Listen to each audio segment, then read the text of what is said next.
মিসান নামের এই মেয়েটি আজ প্রথম দিন চাকুরিতে জয়েন করেছে। আর প্রথম দিনেই সে এক ভয়ঙ্কর পরিস্থিতির মুখোমুখি হয়।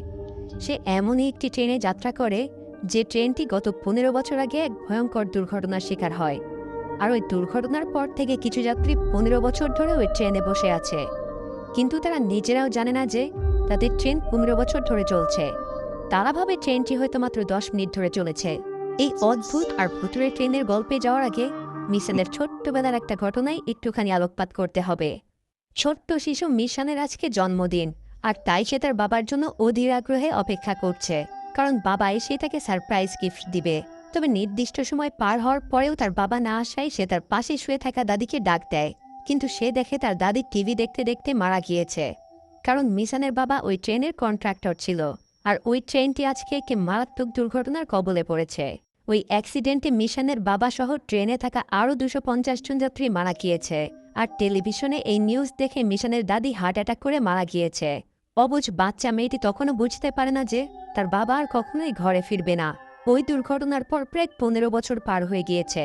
মিশান অনেক বড় হয়েছে, আর সে এখন একটি ট্রেনের স্টুয়ার্ড হিসেবে চাকরি পেয়েছে।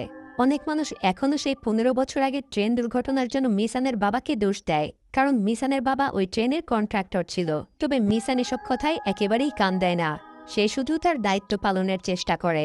তো যাই হোক, মিশান যে ট্রেনে দায়িত্ব পালন করছিল ওই ট্রেন আজ ফেরাত ১১টা ৫০-এর সময় সিওল থেকে ইওসু স্টেশনের উদ্দেশ্যে যাত্রা করবে। অনেকেই ওই ট্রেনে যাওয়ার জন্য টিকিট কেটেছে। তাদের মধ্যে ছিল ২জন কাপল যারা হানিমুনের জন্য ট্রেনে ভ্রমণ করছে, আর ছিল ৪ জনের একটি গ্রুপ যারা ভূত প্রেত নিয়ে রিসার্চ করে, এবং আরও ছিল ২জন স্কুল ড্রেস পরিহিত মেয়ে যারা স্কুল পালিয়ে ঘুরতে বেরিয়েছে। তো নির্দিষ্ট সময়ে ট্রেন স্টেশন থেকে ছেড়ে যায়, কিন্তু ট্রেন ছেড়ে যাওয়ার পরেই সেখানে আরও একটি কাপল আসে, আর তারা ট্রেন মিস করে খুব দুশ্চিন্তায় পড়ে যায়। তবে আশ্চর্যজনকভাবে ঠিক ১২টার সময় সেখানে আরও একটি ট্রেন এসে হাজির হয়, আর তারা দুজনে ওই ট্রেনটিতে উঠে পড়ে।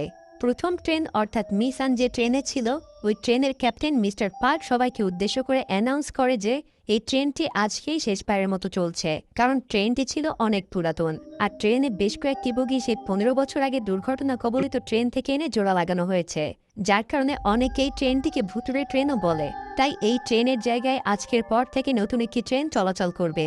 তো মিশান প্রতিদিনের মতো একটি খাবারের ট্রলি নিয়ে হাঁটছিল, আর তখন সেই স্কুল পড়ুয়া মেয়ে দুটির সাথে তার ধাক্কা লাগে, আর তারা মিশনের ট্রলি থেকে চকলেট চুরি করে নেয়। তবে মিশান তা বুঝতে পেরেও তাদেরকে কিছুই বলে না। এরপর সে নিজেও দাঁড়িয়ে থেকে চকলেট খেতে থাকে, কিন্তু তখনই তার কাছে ওই ট্রেনের কন্ডাক্টর আসে আর বলে আজ এই ট্রেনের সাথে সাথে ট্রেনের ক্যাপ্টেন মিস্টার পার্কেরও রিটায়ার্ড হবে, তাই আজকে তারা পার্কের ফেয়ারওয়েল সেলিব্রেট করবে। এরপর তারা সবাই সেই